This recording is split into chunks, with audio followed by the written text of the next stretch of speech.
In a capillary tube of radius capital R, a straight metal wire of radius small r is greater than capital R, small r, is inserted symmetrically and one end of the combination is dipped vertically in water such that the lower end of combination is at the same level. The rise of water in the capillary tube is.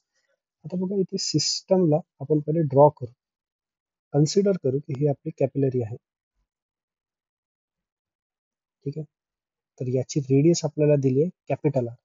याच्यामध्ये आपण काय टाकलं, एक wire टाकला ज्याची radius आहे small R, ज्याची radius आहे स्मॉल आर. आणि मग हे जे सिस्टम आहे हे सिस्टम आपण वॉटरमध्ये डीप केलं. तर आता काय होणार, हे जे वॉटर आहे हे कॅपिलरीमध्ये वरती जाईल, जे काहीतरी हाईट अटेंड करेल इथे. आणि हे जे हाईट इथे अटेंड होणार आहे त्याचा फॉर्म्युला आपल्याला माहिती आहे. त्याचा फॉर्म्युला काय, it is 2t cos theta upon rho g R. आता इथे वॉटर इन ग्लास आहे तर थीटा किती 0, सो कॉस थीटाची व्हॅल्यू आपण इथे 1 घेऊ शकतो. म्हणजे हा काय बनेल 2t upon rho g R. R म्हणजे काय, हे रेडियस झाली.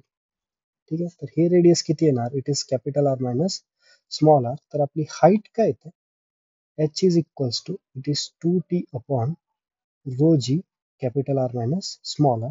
So from this we can say option C is correct here.